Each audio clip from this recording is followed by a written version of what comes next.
The invitation was meant for someone else, but Penelope Walsh had already curtsied to the Vampire King.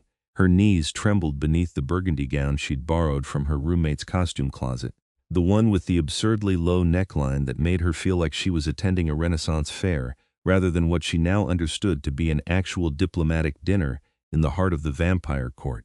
The marble floors gleamed under chandeliers that dripped with crystals, each prism catching the candlelight and scattering it across walls hung with tapestries depicting battles she hoped were fictional.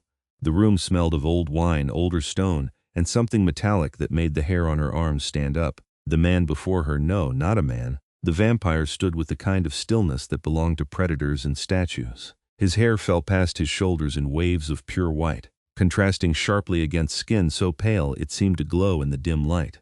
His eyes were the color of fresh blood diluted with silver, and they studied her with an intensity that made her forget how to breathe properly. He wore a black suit that probably cost more than her entire education, tailored to emphasize broad shoulders and a lean, powerful frame. Everything about him screamed ancient power wrapped in modern elegance. "Lady Cordelia of the Western Territories," he said, his voice like velvet dragged across broken glass. "We have been expecting you." Penelope's mind raced. She'd stumbled into this castle, literally stumbled, her car having broken down on a mountain road that her GPS swore existed, but Google Maps had never heard of seeking help and a phone signal. A pale-faced servant had taken one look at her dress, assumed something Penelope still didn't fully understand, and ushered her through corridors that seemed to shift when she wasn't looking directly at them.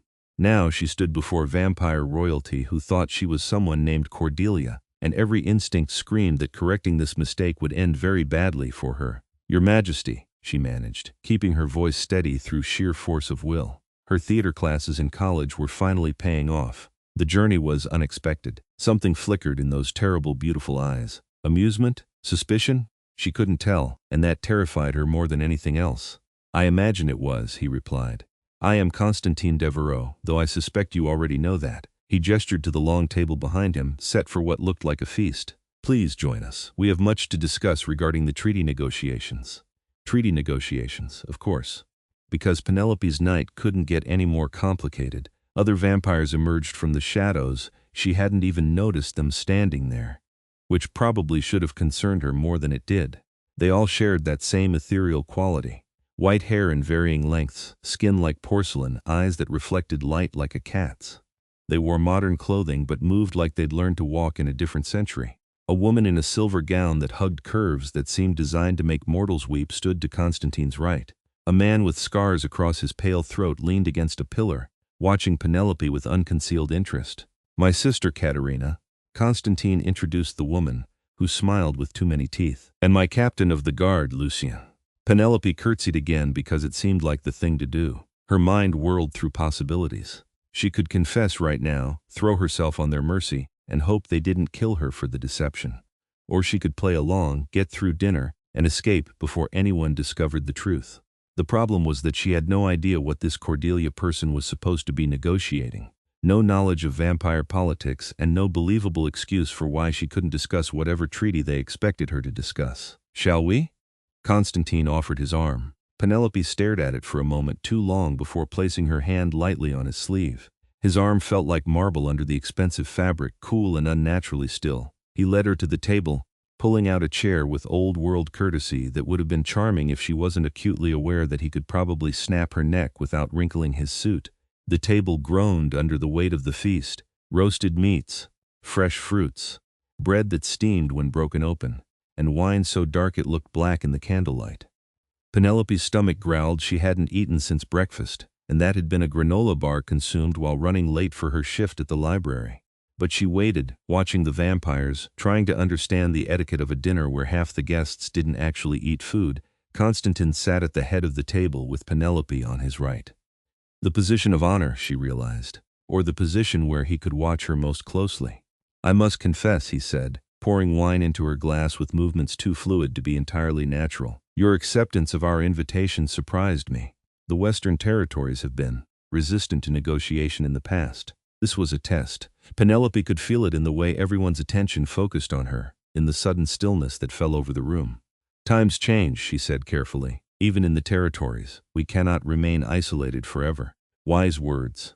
Katerina leaned forward, her silver eyes glinting. Though wisdom and your family have not always been closely acquainted, your father was quite vocal about his hatred of our kind. Penelope's heart hammered against her ribs. She had no idea who Cordelia's father was or what he'd said. My father's opinions are his own. I am here to represent a new generation's perspective. How progressive, Lucien drawled from across the table.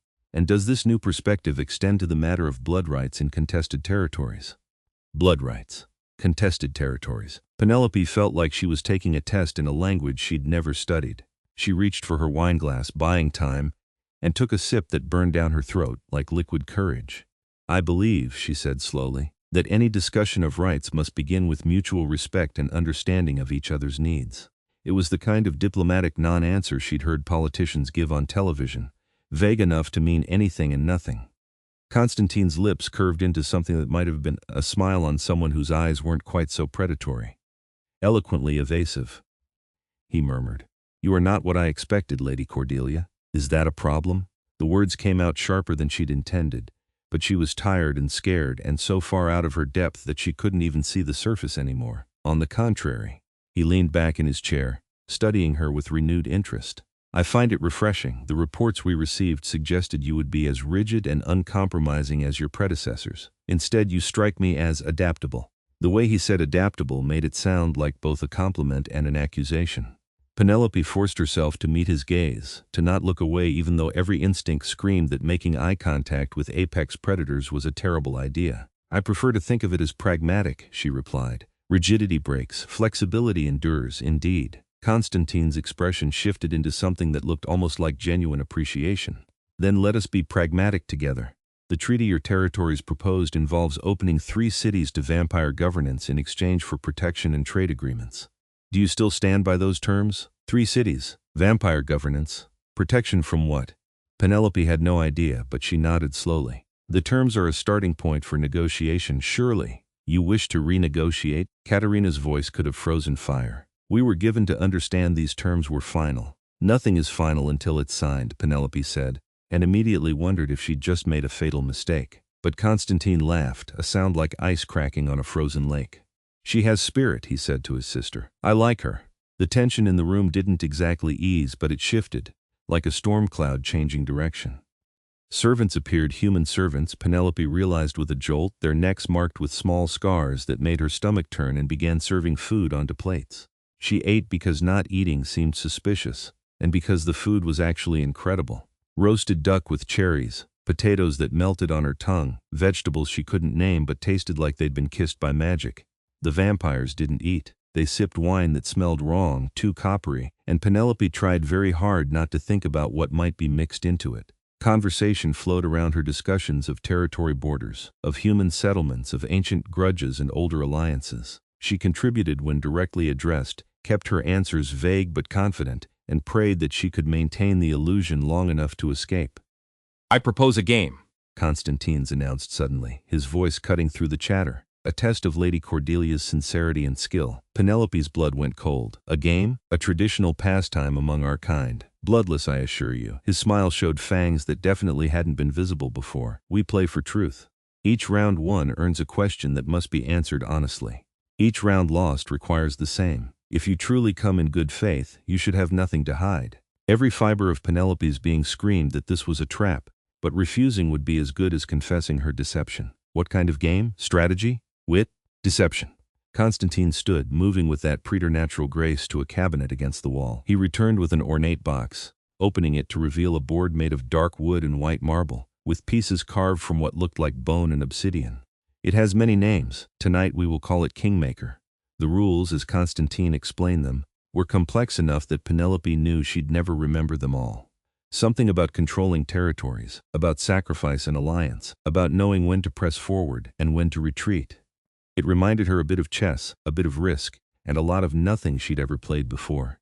They moved to a smaller room, more intimate, with a fireplace that crackled with blue-tinged flames. Katerina and Lucien followed, along with 2 other vampires Penelope hadn't been introduced to. They arranged themselves around a circular table, and Konstantin set up the board between himself and Penelope with careful precision. As our guest, you move first, he said. Penelope stared at the pieces, at the board divided into territories marked with symbols she didn't understand. She had no strategy, no knowledge of the game's deeper mechanics. All she could do was try to read Konstantin's reactions and hope her instincts served her better than her complete lack of preparation. She moved a piece at random, a carved figure that looked like a crown, to a territory near the center of the board.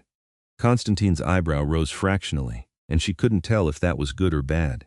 He made his move, a defensive positioning that blocked 3 of her potential routes. The game progressed in tense silence. Penelope lost the first round badly, and Konstantin's smile was sharp as he leaned forward. "My question is agreed. Why did you really come here tonight, Penelope Walsh?"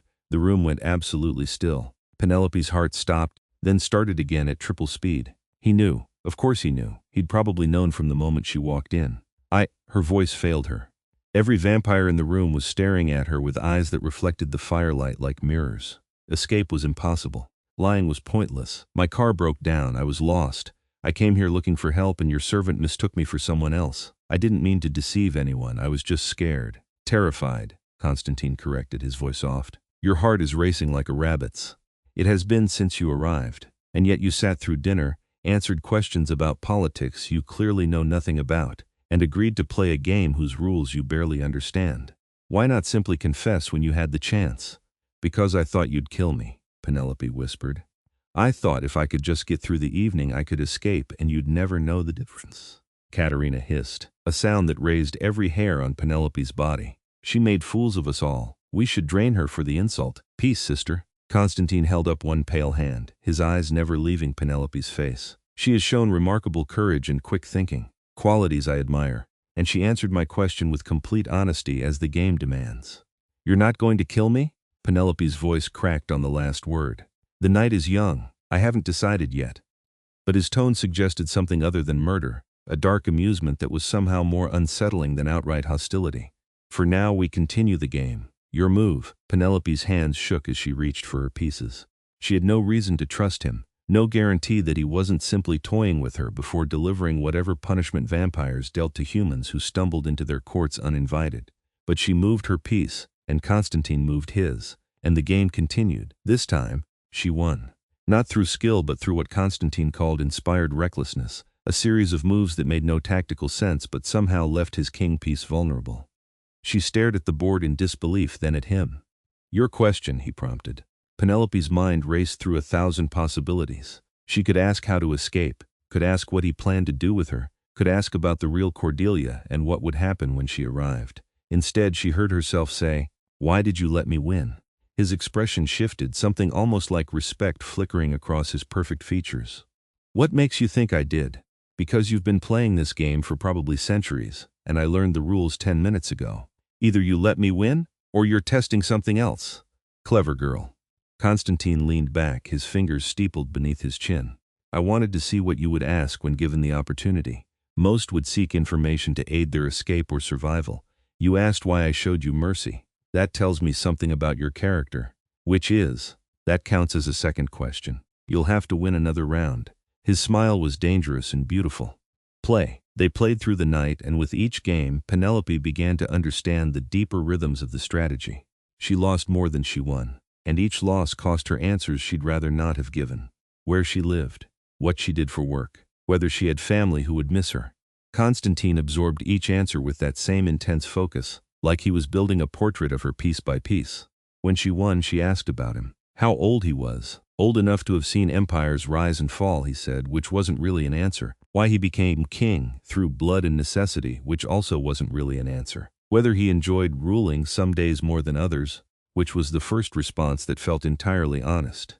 The other vampires drifted away as the hours passed, until it was just Penelope and Konstantin in the firelit room with the board between them. She should have been exhausted, but adrenaline and fear and something else, something that felt dangerously like exhilaration, kept her sharp and focused. "Last game," Konstantin announced as the blue flames began to dim. "Double or nothing. The winner asks 3 questions, and the loser must answer all with complete truthfulness." "And if I refuse to play?" Penelope asked, though she already knew she wouldn't. "Then you forfeit, and I ask my questions anyway." He reset the board with quick, efficient movements. "But I think you're enjoying this too much to quit now." He was right, and that terrified her. She should have been planning escape routes, should have been begging for release, should have been doing anything other than feeling her pulse quicken with excitement.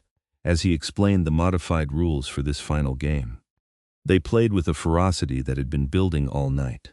Penelope threw everything she'd learned into her strategy, watching Konstantin's micro-expressions for tells, taking risks that made her heart race, sacrificing pieces to gain position. The board became a battlefield, and she found herself leaning forward, completely absorbed in the elegant violence of the game. She didn't realize she'd won until Konstantin tipped his king piece over in surrender. She breathed. Improbable, he corrected. Not impossible, you learn quickly, Penelope Walsh. Too quickly, perhaps. I may have underestimated you. He leaned back, spreading his hands in invitation. Ask your questions. Penelope's mind blanked. She'd been so focused on winning that she hadn't planned for victory. 3 questions, 3 truths from the Vampire King. What did she need to know? What happened to the real Cordelia, she asked finally. The woman I was mistaken for. Konstantin's expression darkened. She never left her territories. The invitation was accepted by letter, but when the time came for her to travel, she sent word that she'd reconsidered. Her father, it seems, convinced her that meeting with us would be a betrayal of their family's principles. So you were expecting someone who wasn't coming. We were expecting someone who lacked the courage to face us in person. And instead, we got you. The universe has a sense of irony. His tone was dry, but his eyes held something warmer. Your second question? Are you going to let me leave? The words came out smaller than she'd intended. That depends on your third question, Konstantin replied, and my answer to it. Penelope's throat went dry. Everything hinged on what she asked next, and she had no idea what the right move was. In the game, she'd learned to trust her instincts to make the unexpected choice. She took a breath and jumped. Do you want me to leave?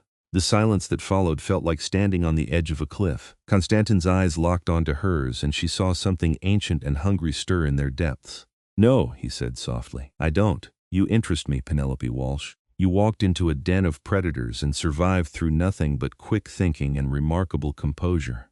You played games with creatures who could kill you without effort and showed no fear, or at least you hid it beautifully. You ask questions that cut to the heart of things, and you don't flinch from uncomfortable truths. I find myself curious about you. Curious how? Her voice barely rose above a whisper. That would be a fourth question. He stood moving around the table with that liquid grace. He stopped beside her chair, close enough that she could feel the unnatural cold radiating from his body. But I'll answer it anyway because I'm curious about your reaction. I want to know what you think of us, of me. I want to know if the fear I smell on you is mixed with anything else. And I want to know what would happen if I asked you to stay not as a prisoner but as a guest. Penelope looked up at him, this creature of legend and nightmare who had somehow become the most compelling person she'd ever met. Logic said to run, to take whatever escape he offered and never look back. But logic had stopped making sense hours ago. I think you're terrifying, she said honestly. I think you're dangerous and probably capable of horrible things. I think every instinct I have says being near you is a terrible idea. And yet? He leaned down, bringing his face level with hers, close enough that she could see flecks of gold in those impossible eyes. And yet I've never felt more alive than I did playing that game with you. I've never had someone look at me like I was genuinely interesting rather than just ordinary. And I think that probably says something very concerning about my survival instincts. Konstantin laughed, genuine and surprised. You are many things, Penelope Walsh, but ordinary is not among them. An ordinary woman would have fainted or fled or broken under the pressure. You bluffed your way through a diplomatic dinner and beat a vampire king at his own game. You let me win the last one, she accused. Perhaps. Or perhaps you simply played well enough that I chose not to prevent your victory. There's a difference. He straightened, offering his hand. Stay, not as a prisoner or a mistake, but as my guest. Let me show you the world you stumbled into. And if at any point you wish to leave, I will personally ensure you reach safety. It was insane. It was dangerous. It was probably the worst decision Penelope had ever made. She took his hand. His skin was cold as marble, smooth and hard under her fingers. He pulled her to her feet with effortless strength, and she realized how close they were standing, how she barely reached his shoulder, how he could snap her like a twig if he chose. I must be out of my mind, she muttered. Probably, Konstantin agreed. But madness and courage often walk hand in hand. Come, dawn approaches and I should show you to your rooms before the sun forces me to retire.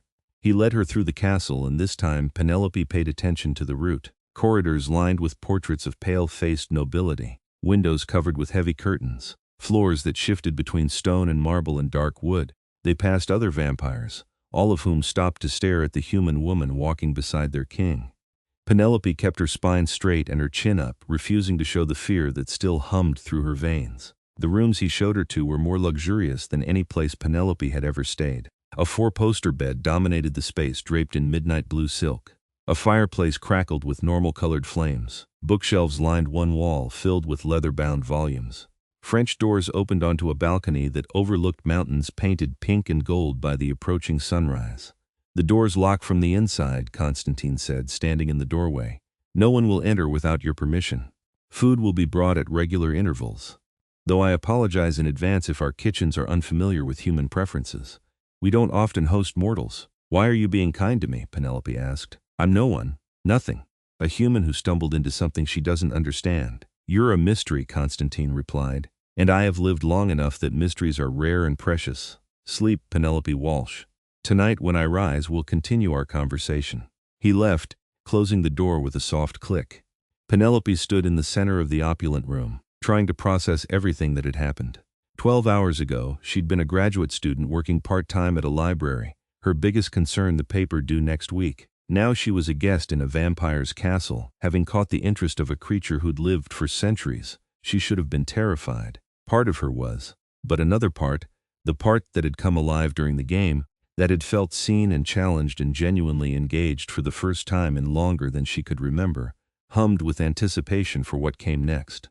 Penelope fell asleep as sunlight streamed through the curtains, wondering what she'd become by the time night fell again. She woke to darkness and the smell of food. A covered tray sat on the table near the fireplace, and when she lifted the silver dome, she found pasta in cream sauce, fresh bread, and fruit that gleamed like jewels. Her stomach growled, reminding her that duck and potatoes had been a long time ago. She ate, then explored the room more thoroughly. The books were an eclectic mix: philosophy and history in languages she couldn't read, poetry in English that dated back centuries, modern novels that seemed out of place among the antiques. The closet held dresses in various styles and sizes, all clearly expensive, all in rich jewel tones. A knock at the door made her jump. "Yes, His Majesty requests your presence, my lady." The voice was female, young and definitely human. "If you would like assistance dressing?"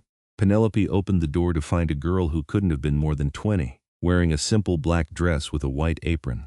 The scars on her neck were small and neat, barely visible in the candlelight.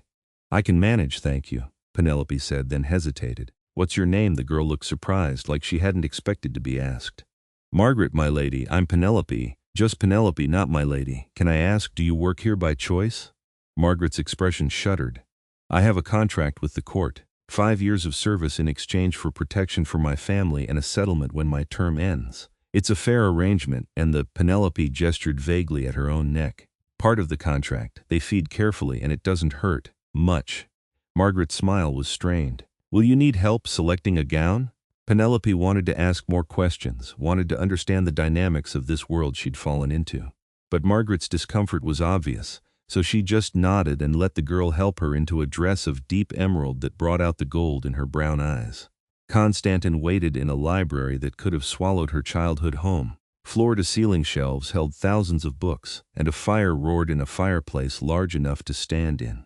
He stood by the windows looking out at the night and turned when she entered. If possible, he was even more striking than she remembered. Tonight he wore all black, the shirt open at the collar to reveal the column of his pale throat. His white hair was pulled back, emphasizing the sharp angles of his face, and those terrible beautiful eyes tracked her movement across the room. "You slept well?" he asked. "Surprisingly, yes." Penelope stopped a few feet away, maintaining distance that felt both safe and insufficient. "Though I had strange dreams, of vampires in games you couldn't win, of vampires in games I did win, which might be stranger." She clasped her hands to keep them from shaking. "You said we would continue our conversation. What did you want to talk about?" "Everything." "Nothing. I find myself hungry for details about your life." Konstantin moved to a pair of chairs arranged near the fire, gesturing for her to sit. "Tell me about Penelope Walsh. What does a graduate student working in a library hope to achieve?" So she told him. About her degree in comparative literature, about her thesis on the evolution of monster mythology and folklore, about her dreams of teaching and writing, and maybe making some small contribution to human understanding of the stories that shaped culture. She talked about growing up in a small town, about parents who loved her but didn't quite understand her passion for dusty old books, about feeling like she was waiting for her life to really begin. Konstantin listened with an attention that felt like sunlight, like she was the only thing in the world that mattered. He asked questions that showed he was truly hearing her, not just waiting for his turn to speak. And when she finally ran out of words, he poured wine, normal wine this time, she was relieved to note, and began to talk. He told her about the court, about the complex politics that governed vampire society, about territories divided among ancient bloodlines, about the constant struggle to maintain peace among creatures who'd been bred for violence and dominance. He spoke of the burden of leadership, of making decisions that affected thousands of lives, of the loneliness that came with immortality. "Everyone I love eventually leaves," he said quietly.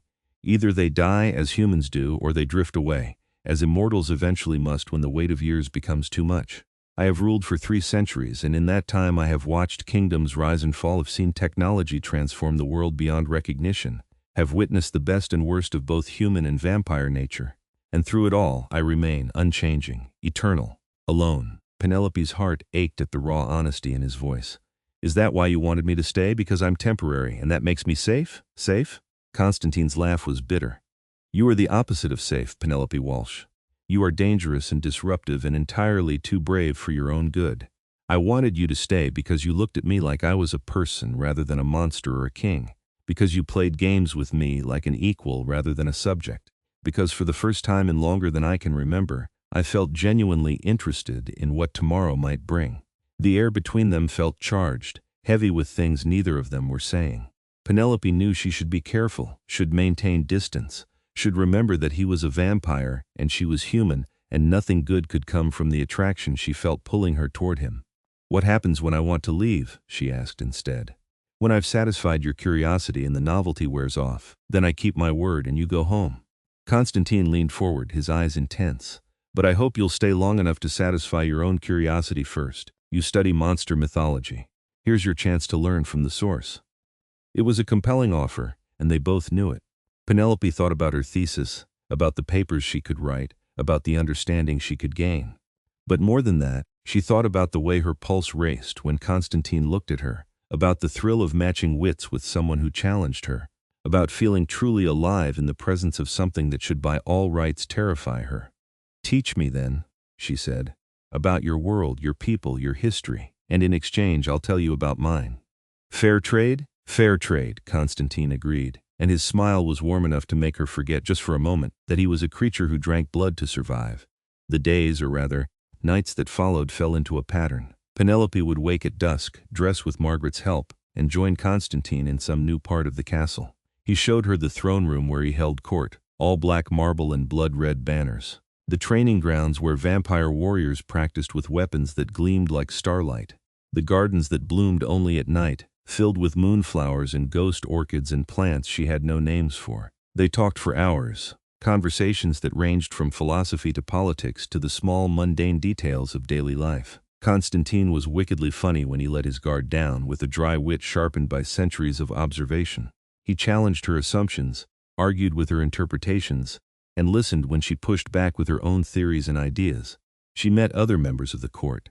Katerina, who warmed to her slowly, grudgingly admitting that any human brave enough to bluff through a diplomatic dinner deserved a measure of respect. Lucien, who appointed himself her unofficial bodyguard and taught her the basics of vampire etiquette. A scholar named Dorian, who spent 3 hours excitedly discussing her thesis and offering perspectives on monster mythology that she'd never considered. But it was the time alone with Konstantin that she treasured most. When he forgot to be the king and was just himself, curious, passionate, occasionally vulnerable in ways that made her chest tight. When she forgot to be afraid and let herself simply enjoy his company. They played games most nights. Not just Kingmaker, but chess and card games and elaborate contests of strategy he'd learned across the centuries. She won more often than she lost now, having learned to read his tells, to anticipate his moves. And when she won, she asked questions that dug deeper into who he was beneath the crown and the fangs. What did he miss most about being human? The warmth of sunlight on his face. What was his greatest regret?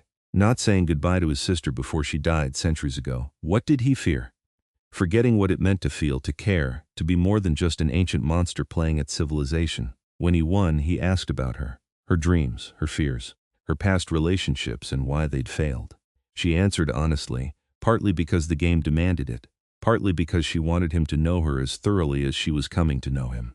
"You've never been in love," he observed one night after a game that had lasted until nearly dawn. Why? Penelope considered the question, curled in a chair by the fire, while Konstantin stood near the window, carefully avoiding the first hints of sunlight beginning to lighten the sky. I think I've been waiting for something that probably doesn't exist. Someone who sees all of me, the messy, complicated, probably too intense parts, and doesn't try to smooth me into something more manageable. Someone who challenges me instead of trying to change me. That seems a reasonable thing to want, Konstantin said quietly. Maybe, but it's also terrifying, because what if I find it and I'm not brave enough to reach for it? What if I'm too afraid of being hurt or disappointed or abandoned to let myself actually feel what I claim to want? She pulled her knees up, wrapping her arms around them. Sometimes I think I chose to study monsters because they're safer than real people. Their motivations are clear. Their dangers are obvious. There's no ambiguity, no risk of misreading signals or making myself vulnerable for nothing. And yet here you are living among monsters, making yourself remarkably vulnerable. Konstantin turned from the window, his expression unreadable. Does that not terrify you? It should, Penelope admitted. But it doesn't, not the way it should. You terrify me, Konstantin, not because I think you'll hurt me, but because I'm starting to care whether you do. That's dangerous. The silence that fell was different from the comfortable quiet they'd grown used to. This was charged, heavy with acknowledgement of something they'd been dancing around for days. Konstantin crossed the room in 3 strides, moving with that impossible speed, and knelt beside her chair so they were eye level. I have lived for centuries, he said, his voice rough. I have known countless people, mortal and immortal. I have felt attraction, affection, even love in its various forms. But I have never met anyone who made me wish I could walk in daylight just to see how the sun looks in their eyes. Who made me forget the weight of years and remember what it feels like to anticipate tomorrow. You undo me, Penelope Walsh, and that terrifies me more than any enemy I've ever faced. Penelope's breath caught. She reached out slowly, giving him every chance to pull away, and touched his face. His skin was cool and smooth, like touching marble, but he leaned into her palm with an expression that looked almost like pain. What are we doing? She whispered.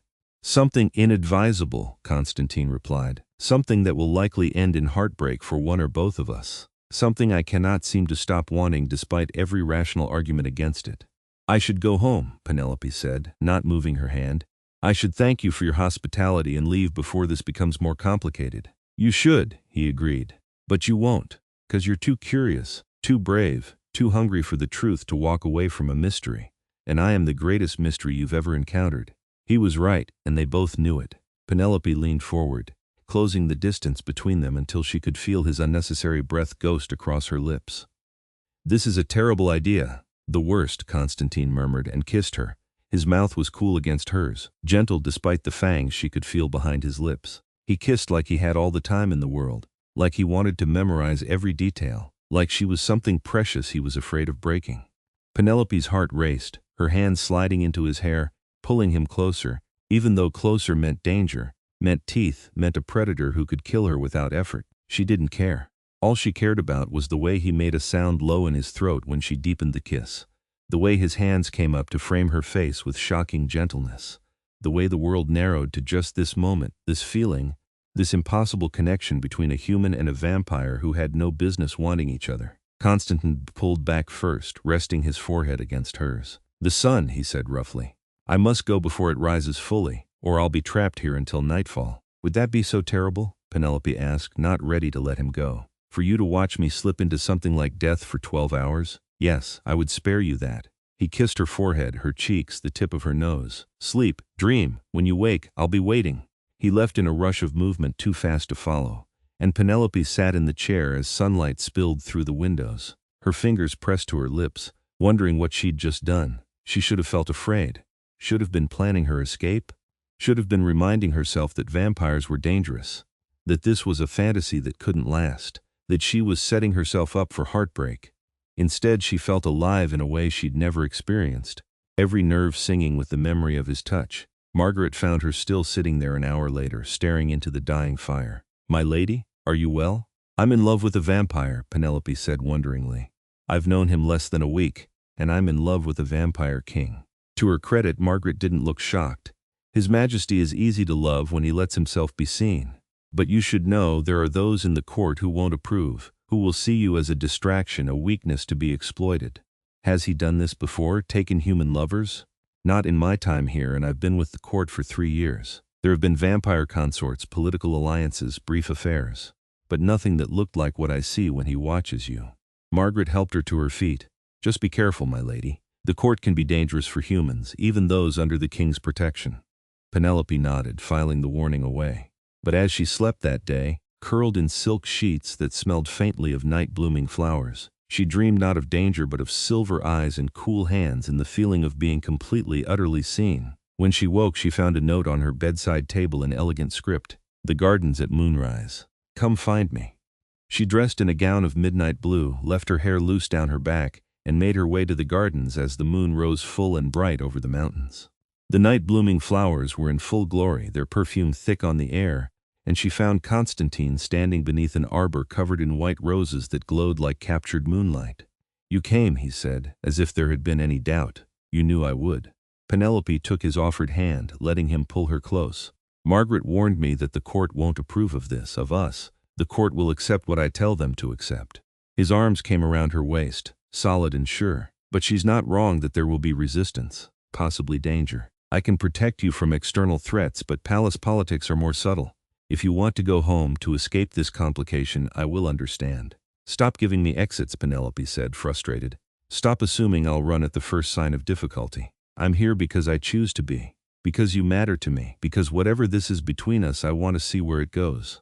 Unless you're the one having second thoughts, third thoughts, countless thoughts, all of which point out the 1,000 ways this could end badly." Konstantin's smile was crooked, vulnerable. "And yet I cannot bring myself to let you go. I should. The responsible thing, the kingly thing, would be to send you home before you're caught up in vampire politics you never asked to be part of. But I am, it seems, profoundly selfish when it comes to you." "Good," Penelope said firmly. "Be selfish. I like you better when you're not being nobly self-sacrificing." He laughed, spinning her in a circle before pulling her close again. "Dance with me. There's no music, but I'm old enough to remember when people danced just for the joy of it." So they danced in the moonlit garden, moving to a rhythm only they could hear, and Penelope felt like she'd stepped into a fairy tale.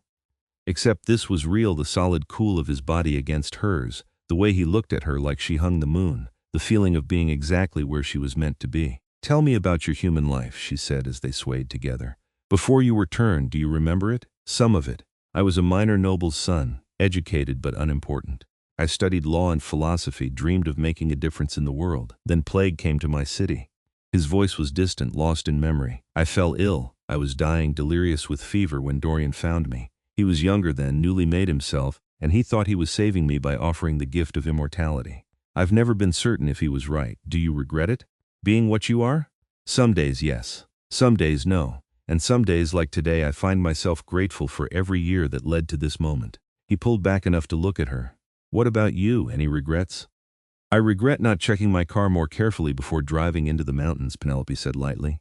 "Otherwise, I might never have stumbled into a vampire court and met a king who plays games and quotes poetry and kisses, like he's trying to memorize the feeling." "I am trying to memorize the feeling," Konstantin said seriously. "Every moment with you feels stolen from fate, borrowed against a future I'm not promised. I want to remember all of it, how you look in moonlight, how you feel in my arms, how you taste when you smile against my mouth." Penelope's breath caught. "Kiss me again. Let's make more memories." He did, thoroughly and completely, until she forgot about courts and politics and all the reasons this was complicated. Until there was nothing but the two of them and the night, and the feeling of falling so completely that she'd never find her way back. Over the following weeks they fell into a new rhythm. Penelope spent her days researching in the castle's extensive library, making notes for her thesis, talking with Dorian and other scholars who were thrilled to have a human perspective on vampire mythology. She learned about the complex history of vampire society, about the wars that had nearly destroyed them, about the fragile peace Konstantin had built and maintained through centuries of careful diplomacy. She also learned about the threats, rival courts who saw any sign of weakness as an opportunity, extremist factions who believed vampires should dominate humans rather than coexist in shadow, internal rivals who thought Konstantin too moderate, too willing to compromise, too human in his sympathies. "There's a gathering coming," Katerina told her one evening. "The Council of Territories meets once every decade to renew treaties and resolve disputes. Konstantin will have to attend, and he'll be vulnerable there. The neutral ground laws mean he can't bring his full guard, and there are those who would love to see him weakened or removed. Why are you telling me this? Penelope asked. They were in one of the castle's smaller sitting rooms, and Katerina had sought her out specifically, which was unusual, because you matter to my brother, which means you're now a potential target. Katerina's silver eyes were serious. There are those who will see you as a weakness to exploit. A human lover is scandalous enough, but a human he genuinely cares for, that's a vulnerability he cannot afford. Are you telling me to leave? I'm telling you to be prepared. If you stay, you'll need to be more than just a curiosity he's fond of. You'll need to be strong enough to survive the court's scrutiny, clever enough to navigate its politics, and brave enough to stand beside him when others try to tear him down. Katerina leaned forward. I didn't approve of you at first. I thought you were a distraction, a passing fancy. But I've watched you these past weeks. You've earned the respect of our scholars. You've learned our customs, and you've made my brother happier than I've seen him in a century. So I'm asking, are you strong enough to stay? Penelope thought about running, about the easy safety of her old life. Then she thought about Konstantin's smile, about the way he listened when she talked, about the feeling of being challenged and cherished in equal measure. I'm strong enough, she said, or I will be. Teach me what I need to know. Katerina's smile was sharp and approving. Good. Then we begin tonight. If you're to be my brother's consort, you need to understand how to move in our world, and how to protect yourself when he cannot. The lessons that followed were intense. Katerina taught her the formal protocols of vampire court, how to address different ranks, how to identify political factions by their symbols and colors, how to navigate conversations laden with hidden meanings and ancient grudges. Lucienne taught her basic self-defense, insisting that while she'd never match vampire strength, she could learn to anticipate attacks and use her smaller size to her advantage. Dorian taught her vampire history, filling in gaps in her knowledge about the wars and alliances that shaped current politics. Margaret and the other human servants taught her the practical realities of living among vampires, which ones to trust, which to avoid, how to read the subtle cues that meant danger. Through it all, Konstantin watched with a mixture of pride and concern. You don't have to do this, he told her one night after a particularly grueling session with Lucienne had left her bruised and exhausted. You don't have to remake yourself to fit my world. I'm not remaking myself, Penelope said, wincing as she pressed ice to her shoulder. I'm expanding, learning, adapting. Same skills that got me through graduate school, just with higher stakes.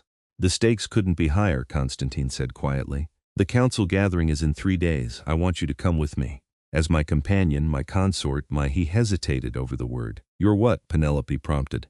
My heart, he finished. If you'll have the position. I know it's fast, I know it's complicated, I know there are 1,000 reasons to refuse.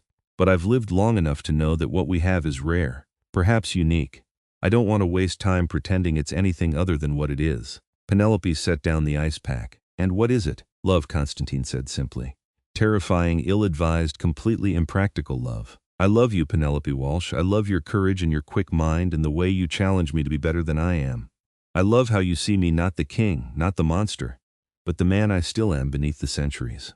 I love you, and I'm asking you to stand with me in front of the most dangerous gathering of vampires in the world and let them see what you mean to me. Penelope's eyes stung with tears. That's quite a declaration. You deserve nothing less. So what do you say? Will you come to the council as my consort and risk everything for a love that probably defies reason? Yes, Penelope said, and felt the words settle into her bones with rightness. I love you too, you impossible, wonderful, terrifying creature, and yes, I'll stand with you, whatever comes. He crossed the room in a blur and kissed her with an intensity that spoke of relief and joy and desperate gratitude. When he finally pulled back, his eyes were bright with something that might have been tears if vampires could cry. I will protect you, he swore. With everything I am, everything I have, I will keep you safe. I know, Penelope said, but I'm going to protect you too. We're in this together. The council gathering took place in neutral territory, an ancient castle in the mountains that belonged to no single court. Konstantin traveled with a small retinue, Katerina, Lucienne, Dorian, and Penelope. They arrived as sunset painted the sky in shades of blood and gold, and Penelope felt her heart race as she took in the sheer number of vampires assembled. They came from territories across the world, European courts dripping in old-world elegance, Asian vampires whose customs Penelope didn't recognize, African delegations whose members radiated power like heat, all of them ancient, all of them dangerous, all of them staring at the human woman walking beside their host king. Steady, Konstantin murmured, his hand at the small of her back. You've faced worse than curious stares. Have I, though? Penelope muttered back, but she kept her spine straight and her expression calm as they entered the great hall. The gathering was formal, ritualized. Each delegation presented themselves and their concerns. Disputes were aired, treaties examined, proposals debated. Penelope sat beside Konstantin on a dais arranged for visiting royalty, and she felt the weight of hundreds of eyes on her. The whispers started almost immediately. The human, Konstantin's pet, how scandalous, how inappropriate, how deliciously shocking. Penelope ignored them all, focusing instead on the proceedings. She recognized some of what she'd learned in her lessons: the formal language, the political maneuvering, the careful dance of alliance and opposition. She saw how Konstantin navigated it all with practiced skill, making concessions where he could afford them, standing firm where he couldn't, always working toward the greater goal of maintaining peace. The challenge came on the second night. A vampire named Alexander, representing one of the Eastern courts, rose during open session. He was older than Konstantin, Penelope guessed, with white hair that fell to his waist and eyes like black ice. "I wish to address the matter of King Konstantin's human companion," he announced, his voice carrying through the hall. Konstantin's expression didn't change, but Penelope felt him tense beside her. "Proceed. It is unseemly for a king to keep human consorts. It suggests weakness and inability to find suitable companionship among our own kind. It raises questions about your fitness to lead." Alexander's smile was cruel. "I propose we make it a formal matter of council discussion. Should vampire royalty be permitted to take human lovers, or does such behavior undermine our authority and dignity?" Murmurs rippled through the hall. Some approving, some shocked, all interested. This was entertainment, politics, and potential power shift all rolled into one. Konstantin rose slowly and the room fell silent. "You propose to dictate matters of the heart as council business? By what authority?" "By the authority of tradition and common sense," Alexander countered. "We are vampires, we do not dally with our food." The insult hung in the air like poison. Penelope felt rage flash hot through her veins, but before she could respond, Konstantin spoke, his voice cold enough to freeze blood. "You will address Lady Penelope with respect or you will face consequences. She is under my protection, my chosen consort, and insulting her insults me directly." "Then challenge me," Alexander said, spreading his hands. "Prove your devotion to this human is worth defending. Or step aside and let those with clearer judgment lead." The room erupted in noise. Challenges between vampires of this rank were rare, dangerous, and often fatal. Konstantin couldn't back down without losing face, but accepting meant putting everything: his rule, Penelope's safety at risk. "Stop," Penelope said, rising to her feet. Her voice wasn't loud, but something in her tone cut through the chaos. "Lord Alexander, you've made your point. You think I'm a weakness, a distraction, unworthy of a king's regard. So prove it, challenge me instead." The hall went absolutely silent. Konstantin turned to her, horror in his eyes. "Penelope, no, not to combat," she continued, ignoring him. "I'm human. I'd lose any physical contest in seconds. But you claim I'm beneath notice, insignificant, unable to understand vampire politics or culture. So challenge me to a game of wit, of strategy, of the same kind of kingmaker contest that your kind has used for centuries to settle disputes without bloodshed. If I lose, I'll leave. I'll walk away from Konstantin, from this court, from everything. But if I win, you acknowledge that perhaps being human doesn't make me worthless. That perhaps love and partnership can cross species lines without diminishing either party. Do you accept?" Alexander stared at her like she'd grown a second head. "You challenge me to kingmaker? A human challenges me? Unless you're afraid you'd lose," Penelope said sweetly. "In which case I understand. It would be embarrassing to be beaten by your food." The crowd's reaction was explosive. Some vampires laughed in delight at her audacity. Others looked scandalized. Konstantin gripped her hand tight enough to hurt, but when she glanced at him, she saw not anger but fierce, terrified pride. "I accept," Alexander said, his voice dripping venom. "Tonight, before the full council. And when you lose, little human, you will leave this place and never trouble our kind again." "Agreed," Penelope said, praying she hadn't just made the worst mistake of her life. The hours before the game were chaos. Konstantin pulled her into a private room, his control visibly fraying. "What were you thinking? Alexander has played kingmaker for 7 centuries. He's a master of the game, ruthless and brilliant. You cannot possibly win." "I beat you," Penelope pointed out. "I let you win some games and you know it. This is different. This is your life, your future. Everything. Everything I care about," Penelope interrupted. "Including you. Konstantin, if you'd accepted his challenge, you could have been killed. The duel laws would have allowed it. I couldn't let that happen. This way, the worst that happens is I lose a game and have to leave. You'll still be alive. You'll still be king. That's what matters." You matter, Konstantin said fiercely, pulling her against him. You matter more than the crown, more than my pride, more than any of this. I should never have brought you here. I should have kept you safe at home. I chose this, Penelope reminded him. I chose you. Trust me, I've learned from the best, and I've got one advantage Alexander doesn't. What's that? He thinks I'm beneath his notice. He's arrogant, and arrogance makes mistakes. I'm going to use that. She pulled back enough to look up at him. But I need you to trust me. Can you do that? Konstantin closed his eyes, warring with himself. Finally, he nodded. I trust you, but if it goes badly, if you're in danger, I'm stopping the game. Consequences be damned. Deal, Penelope said, and kissed him like it might be the last time. The game took place in the great hall, with the entire council assembled to watch. The board was set between Penelope and Alexander, overseen by neutral judges who would ensure fair play.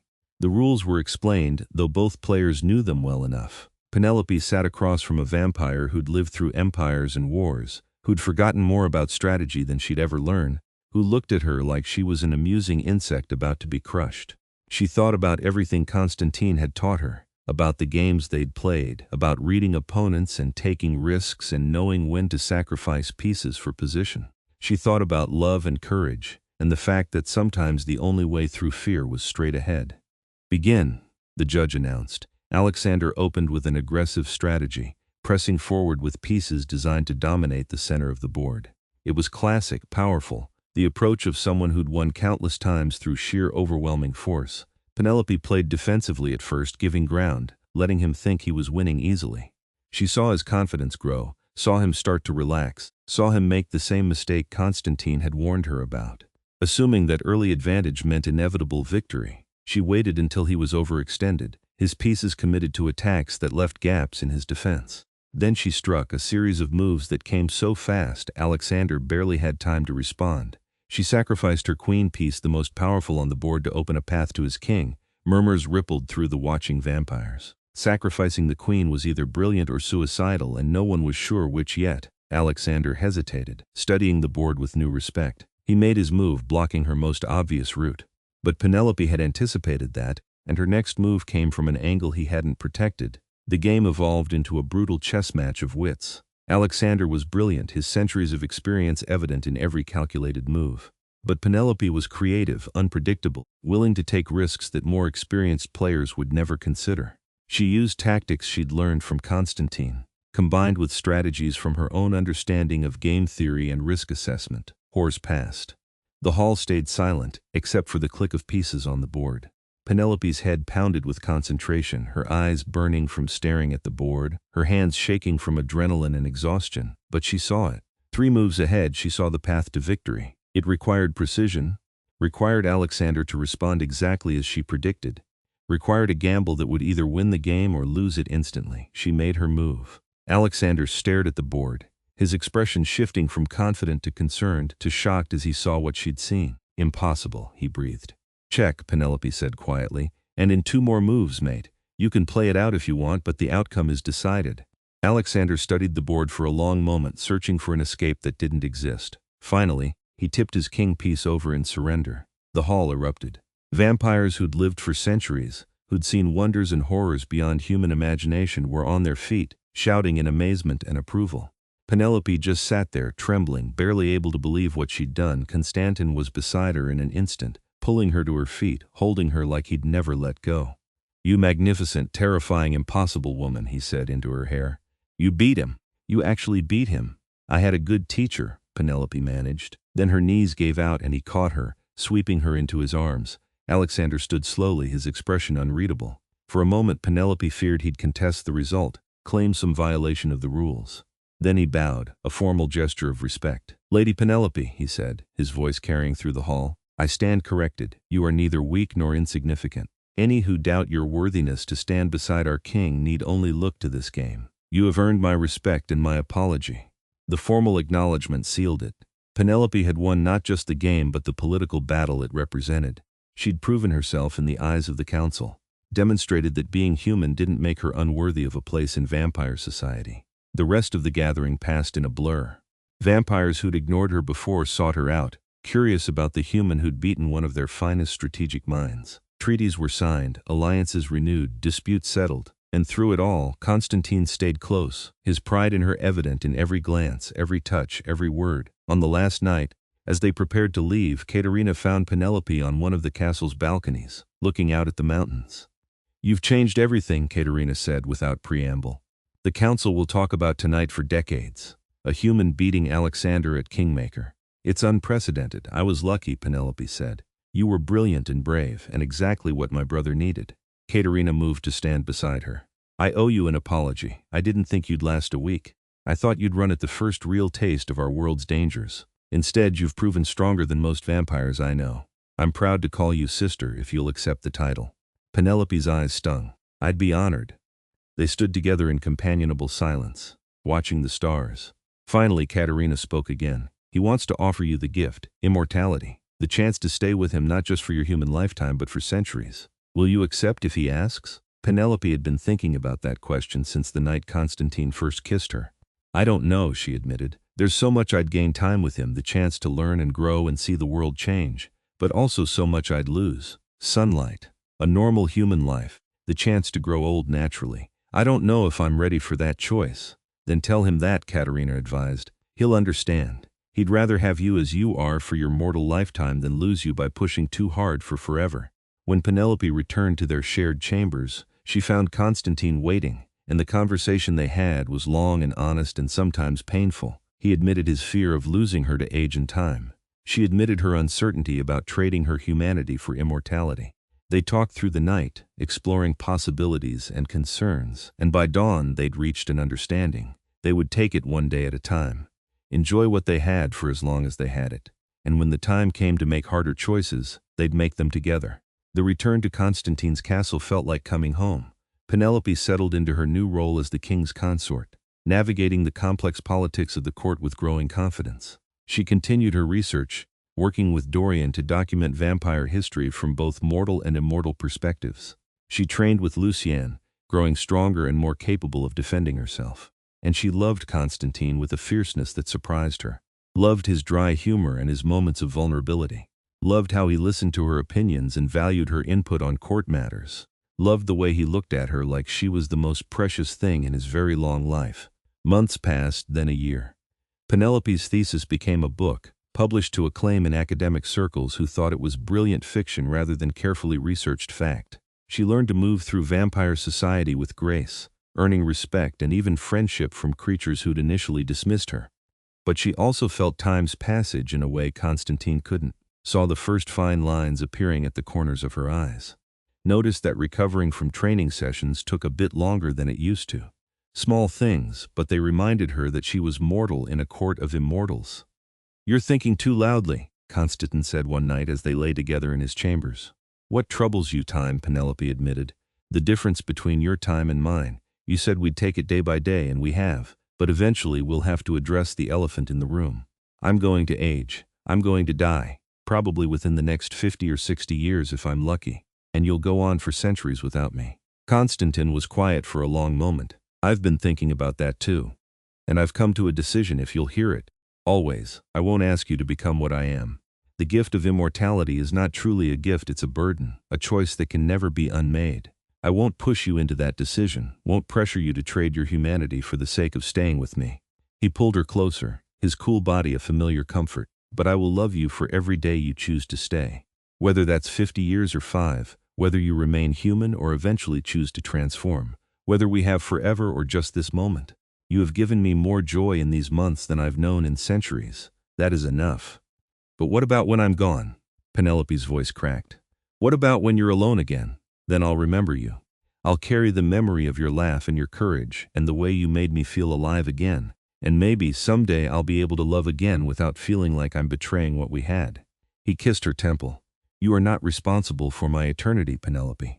You are responsible only for your own happiness. What do you want?" Penelope thought about it seriously. Thought about immortality and all it entailed. Thought about watching the world change while she stayed frozen. Thought about losing the warmth of sunlight forever. And she thought about growing old beside someone who never would, about the limitations of human lifespan, about missing centuries of possibility. "I want more time to decide," she said finally. "I'm not ready to choose yet." But I want to know that when I am ready, whether I choose to transform or to live out my natural life, you'll support me. Always, Konstantin swore. Whatever you choose, I am yours, for as long as you'll have me. It wasn't a perfect solution. It left questions unanswered, the future uncertain. But it was honest and it was theirs, and that felt like enough. 2 years after Penelope first stumbled into the vampire court, she made her decision. It came not in a moment of drama but in a quiet evening in the library. She was researching with Dorian, discussing the evolution of vampire governance, when he said something that struck her. The gift of immortality is wasted on those who don't know what to do with it. But for someone like you, who's hungry for knowledge and growth and new experiences, you could change our world, given time. That night she found Konstantin in the gardens where they'd first danced. I want the gift, she said without preamble. I want immortality. Not because I'm afraid of dying, not because I can't imagine being without you, but because I'm not done yet. I have so much I want to learn, to see, to do, and I want to do it with you. I want centuries to explore this world and whatever comes next. I want to be your partner not just for my human lifetime but for whatever time we're given beyond that. Konstantin studied her face in the moonlight. You're certain? There's no going back once it's done. I'm certain, Penelope said firmly. I've thought about little else for months. This is my choice, made freely and with full understanding of what I'm accepting. I want this, I want you, I want forever. Then you shall have it, Konstantin said, and his smile was radiant with joy and relief. Though I warn you, forever with me includes terrible jokes and an addiction to strategy games and a tendency to overthink absolutely everything. I think I can manage, Penelope said, laughing through the tears on her cheeks.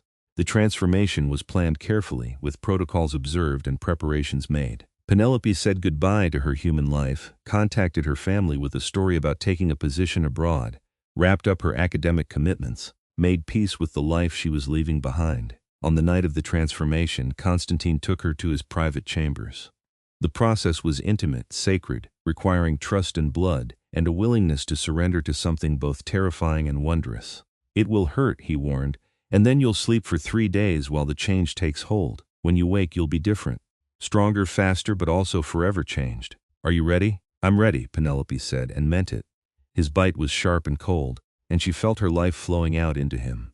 Just before darkness claimed her, he offered his own wrist, and she drank deeply of blood that tasted like copper and starlight and ancient power. The world exploded into sensation and pain and transformation. When Penelope woke 3 days later, the first thing she noticed was the silence. Her heart had stopped beating. She didn't need to breathe, though she could if she chose. The world looked different, sharper, clearer, colors she'd never seen before painting the room in impossible hues. And she was hungry, so incredibly hungry. Konstantin was there immediately, offering sustenance, guiding her through the first confused moments of her new existence. Margaret, loyal Margaret, who'd become a friend, donated blood freely, and Penelope learned to feed carefully, taking only what was needed, never causing harm. The days that followed were a blur of adjustment, learning to control strength that could shatter stone, discovering senses that could track a heartbeat from across the castle, understanding the burning need to avoid sunlight that would destroy her new body. But there were wonders too, running faster than wind, hearing music in ways she'd never imagined, reading emotions in the smallest changes of expression, and time, glorious, abundant time, stretching ahead of her like an open road. 3 months after her transformation, Penelope stood on the balcony of their chambers, watching the moon rise over the mountains. Konstantin joined her, slipping an arm around her waist. Regrets? He asked softly. Not even one, Penelope replied honestly. I miss sunlight sometimes, miss the warmth of it. But I'd trade 1,000 sunrises for one more night with you, for the chance to see where this life takes us. We have time now, Konstantin said, wonder in his voice. Centuries to learn and grow together, to travel the world, to change what needs changing, to build something lasting.